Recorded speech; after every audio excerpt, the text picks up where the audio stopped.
நான் உங்களிடம் ஒன்று கேட்கிறேன்.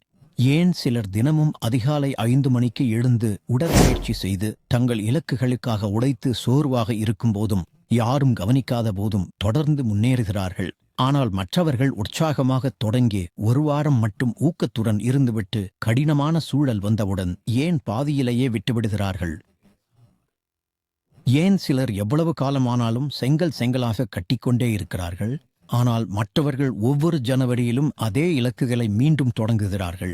இதற்கான பதில் ஊக்கம் அல்ல, இதற்கான பதில் ஒழுக்கம். இன்று ஊக்கத்தை விட ஒழுக்கம் ஏன் எப்போதும் சிறந்தது என்பதையும், இப்போதே உங்கள் வாழ்க்கையில் அசைக்க முடியாத ஒழுக்கத்தை எப்படி உருவாக்குவது என்பதையும் நான் உங்களுக்கு காட்டப்போகிறேன். பாடம் 1. ஊக்கம் என்பது ஒரு உணர்வு, ஒழுக்கம் என்பது ஒரு முடிவு. உண்மை இதுதான். ஊக்கம் ஒரு அற்புதமான உணர்வு. ஒரு புதிய இலக்கை நிர்ணயிக்கும் போது ஏற்படும் அந்த உற்சாகம் அது. ஒரு ஊக்கமளிக்கும் வீடியோவை பார்க்கும்போது அல்லது ஒரு உத்வேகம் தரும் மேற்கோளை படிக்கும்போது உங்கள் நெஞ்சில் எரியும் நெருப்பு அது. ஆனால் ஊக்கம் என்பது தற்காலிகமானது. இது சர்க்கரை தரும் உற்சாகம் போன்றது. அது கிடைக்கும்போது சிறிது நேரம் உங்களால் எதையும் செய்ய முடியும் என்று தோன்றும். பிறகு அது மறைந்துவிடும். அதனால்தான் பலர் தாங்கள் தொடங்குவதை முடிப்பதில்லை. அவர்கள் ஊக்கத்தை மட்டுமே நம்பியிருந்தார்கள். ஆனால் ஒழுக்கத்திற்கு உங்கள் உணர்வுகள் முக்கியமல்ல.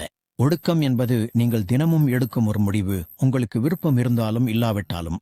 பல் துலக்குவது போல அது வேடிக்கையானது என்பதால் அல்ல, அது அவசியம் என்பதால்.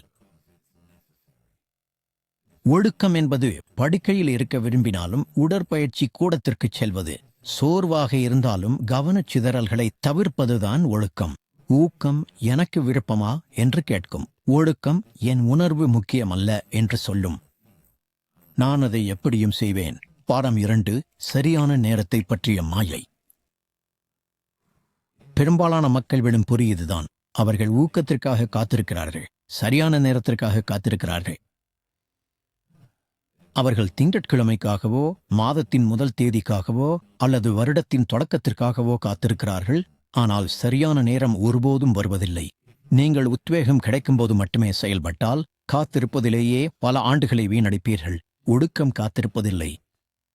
ஒழுக்கம் இப்போதே தொடங்குகிறது. ஒழுக்கம் சொல்கிறது, எனக்கு சரியான திட்டம் தேவையில்லை, நான் தொடங்க வேண்டும், தொடர்ந்து செய்ய வேண்டும்.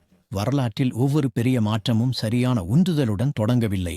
அது செயலில் தொடங்கியது, சிறிய நிலையான செயலில். பாடம் 3. ஒழுக்கத்தை உருவாக்கும் பழக்க வழக்கங்கள்.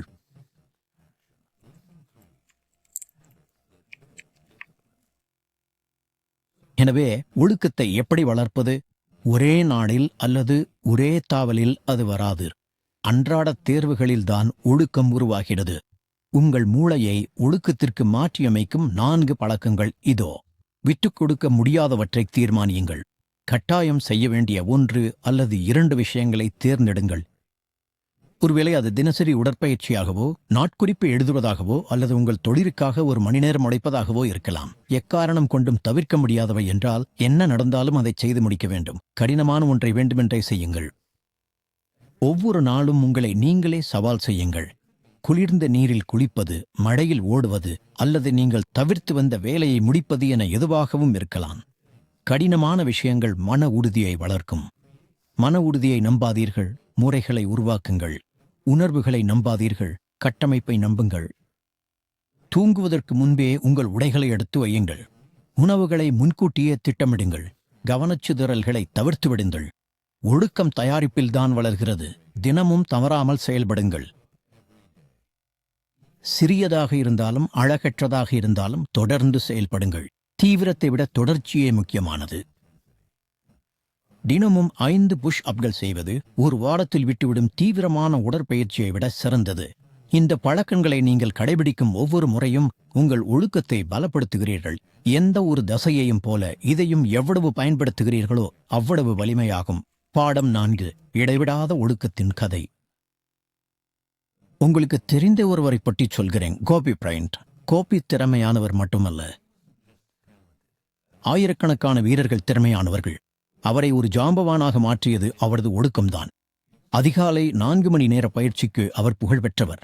மற்றவர்கள் தூங்கும்போது கோபி மைதானத்தில் இருட்டில் பயிற்சி செய்து மற்றவர்களை விட தன்னை கடுமையாக உடைக்க வைத்தார். ஒருமுறை அவர் சொன்னார், ஒரு கரடியுடன் நான் சண்டையிடுவதை நீங்கள் பார்த்தால் அந்த கரடிக்காக பிரார்த்தனை செய்யுங்கள். அதுதான் ஒழுக்கம். அது அன்றாட தியாகத்தால் உருவான மனநிலை. அவருக்கு எப்போதும் ஊக்கமாக இருந்ததா? இல்லை. ஆனால் ஒழுக்கம் அதை பொருட்படுத்தவில்லை. அவருக்கு விருப்பம் இருந்தாலும் இல்லாவிட்டாலும் அவர் பயிற்சி செய்தார். அதனால்தான் அவர் SRB காலத்தின் சிறந்த வீரர்களில் ஒருவரானார். திறமை அவரை தொடங்க வைத்தது. ஊக்கம் அவருக்கு தற்காலிக தீயை கொடுத்தது. ஆனால் ஒழுக்கமே அவரை யாராலும் தடுக்க முடியாதவராக மாற்றியது.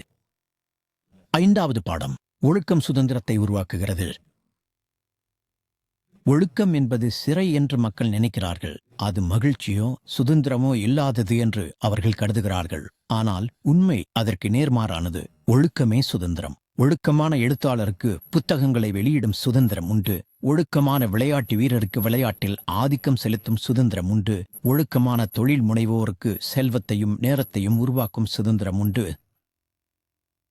ஒழுக்கமில்லை என்றால் உங்கள் மனநிலை சோம்பல் மற்றும் சாக்குகளுக்கு நீங்கள் அடிமையாகி விடுவீர்கள். ஒழுக்கம் இருந்தால் நீங்கள் விரும்பும் வாழ்க்கையை உருவாக்க உங்களுக்கு சுதந்திரம் உண்டு. ஏனெனில் நீங்கள் சொன்னதை செய்து முடிப்பீர்கள் என்று உங்களை நீங்களே நம்பலாம்.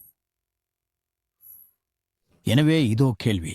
நீங்கள் எப்போதும் ஊக்கத்தின் தற்காலிக உணர்வை துரத்தி கொண்டும் பாதியில் நிறுத்தி தொடர்ந்தும் இருக்கப் போகிறீர்களா? இல்லை என்றால் உங்களை யாராலும் தடுக்க முடியாதபடி மாற்றும் ஒழுக்கத்தை உருவாக்க விரும்புகிறீர்களா? ஊக்கம் என்பது ஒரு பொறி. ஒழுக்கம் என்பது தொடர்ந்து எரியும் நெருப்பு. ஊக்கம் உங்களை தொடங்க வைக்கும். ஒழுக்கம் நீங்கள் முடிப்பதை உறுதி செய்யும். தேர்வு உங்களுடையது.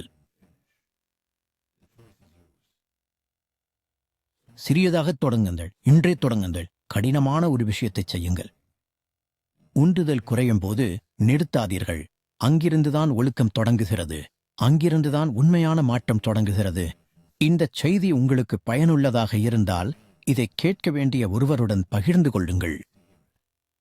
பெரும் பலவற்றிற்கு நீங்கள் தயாராக இருந்தால் சப்ஸ்கிரைப் செய்யுங்கள். நாங்கள் இப்போதான் ஆரம்பிக்கிறோம். ஒழுக்கத்துடன் இருங்கள். உறுதியாக இருங்கள். அடுத்த காணொளியில் உங்களை சந்திக்கிறேன்.